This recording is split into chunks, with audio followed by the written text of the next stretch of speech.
पक्षाने कुठे जावं हे त्या स्वतंत्र पक्षाला अधिकार आहे. महाराष्ट्राच्या हिताचाच निर्णय निघेल असं सर्वांनाच वाटतंय. ओबीसी आरक्षणाला धक्का न लागता मराठा समाजाला आरक्षण मिळालं पाहिजे ही प्रामाणिक भूमिका आहे.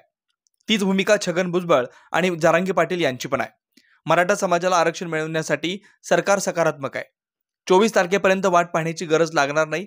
त्याआधीच हे सरकार मराठा समाजाला न्याय देईल. भाजपने विरोध करण्याची काही गरजच नाही. जातीय जनगणना ही झालीच पाहिजे. महाराष्ट्रामध्ये जातीय जनगणना झाली तर कोणाची किती भागीदारी आहे त्याप्रमाणे आरक्षणाचा तिढा सुटेल. उद्धव ठाकरे यांनी काही महत्त्वाच्या गोष्टी सांगितल्यात, परंतु महत्त्वाच्या गोष्टी प्रकट करत नसतात असा एक राजशिष्टाचार आहे. उद्धव ठाकरेंनी केलेला संवाद आपुलकीचा संवाद होता.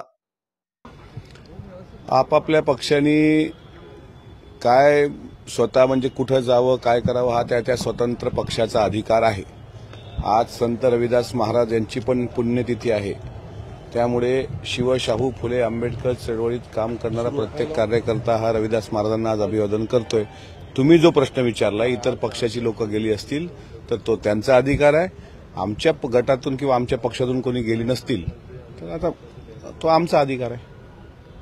याच्यावर काही दुसरा प्रश्न मराठा आरक्षण संदर्भात आज रिप्लाय फाईल होईल असं बोललं जाते, पण जरांगे पाटील त्यांच्या मागणीवर ठाम आहेत. 24 तारखेनंतर महाराष्ट्राला दाखवून देऊ की मराठ्यांची ताकद किती असं विधान ते करत आहेत. काल छगन भुजबळ यांची सुद्धा रात्री रामगिरीवर मुख्यमंत्र्यांसोबत बैठक झाली, ते सुद्धा आपल्या मागणीवर ठाम आहे. वाद वाढेल चिघळेल की यातून काही महाराष्ट्राच्या हिताचं निघेल काय वाटतं? महाराष्ट्राच्या हिताचंच निघालं पाहिजे असं प्रत्येकाला वाटतं. ओबीसीच्या म्हणजे ओबीसीच्या आरक्षणाला धक्का न लागता मराठा समाजाला आरक्षण मिळालं पाहिजे ही आमची प्रामाणिक भूमिका आहे. तीच भूमिका माननीय भुजबळ साहेबांची आहे. आणि जरांगे पाटलांचे म्हणणे आहे की मराठा समाजाला आरक्षण मिळावं. हे सरकार सकारात्मक आहे. 24 तारखेची वाट पाहण्याची कामच पडणार नाही. 24 तारखेच्या आत मराठा समाजाला हे सरकार न्याय देणार. आरक्षणासाठी जनगणनेला सर्वांची प्रामुख्याने मागणी आहे, मात्र त्याला भाजपचा विरोध असला किंवा संघाचा विरोध असल्याचं कळतंय. कसं पाहता एकूण संघाने किंवा भाजपने त्याला विरोध करण्याची काही आवश्यकताच नाही. जातीनिहाय जनगणना झालीच पाहिजे. ती नेहरूंच्या काळात पण होत होती आणि नितीश कुमारांनी त्याची अंमलबजावणी केली. त्यामुळं महाराष्ट्रात जर जातीनिहाय जनगणना झाली तर कोणाचा म्हणजे कोणाची किती भागीदारी आहे त्या प्रमाणात त्या आरक्षणाचा तिढा सुटेल. म्हणून भाजपने विरोधासाठी विरोध करू नये. संघाने जातीनिहाय जनगणनेसाठी त्यांनी आम्हाला पाठबळ द्यावं एवढंच मी म्हणू शकतो. आपली आणि उद्धव ठाकरेंची काल भेट झाली होती विधानभवन परिसरामध्ये. नेमकं काय चर्चा झाली होती? गुपित चांगला प्रश्न विचारला. संपूर्ण चांगला प्रश्न विचारला. उद्धव साहेब हे शेवटी महाराष्ट्राचे एक मोठे नेते आहेत. माजी मुख्यमंत्री आहेत. बाळासाहेबांचे ते चिरंजीव आहेत. त्यामुळे त्यांचा एक मान सन्मान आहेच. म्हणून त्यांना मी नमस्कार केला. त्यांनी काही महत्वाच्या गोष्टी सांगितल्या, पण ती गोष्ट मी महत्वाच्या गोष्टी प्रकट करत नसतात असा एक राजशिष्टाचार आहे.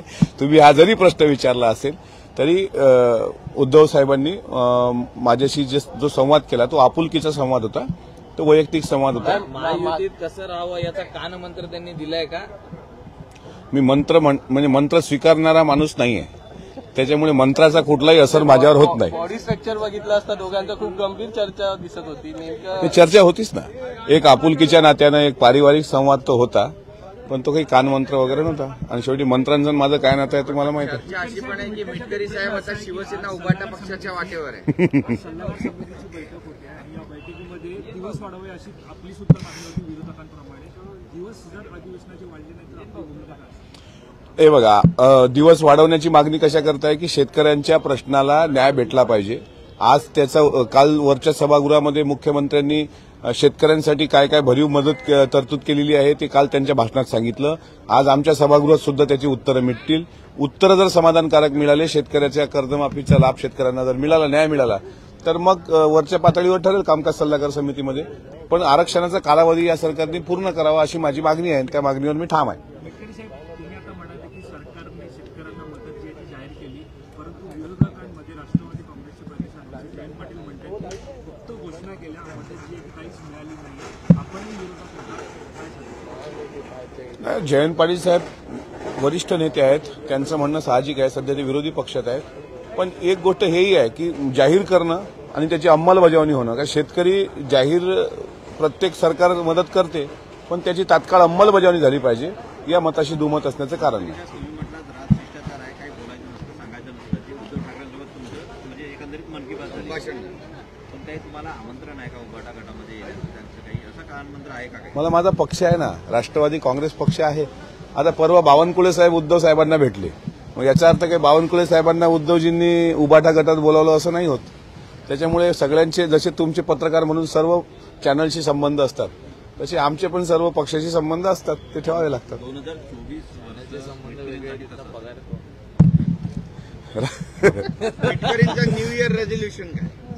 म्हणजे न्यू इयर नवीन वर्षात काय काय संकल्प असेल 2024 काय 2024चा संकल्प असेल की अजित अनंतराव पवार महाराष्ट्राचे मुख्यमंत्री असावेत आणि त्याकरता जे काही मेहनत करायचं काम पडेल ते राष्ट्रवादी काँग्रेस पक्ष करेल.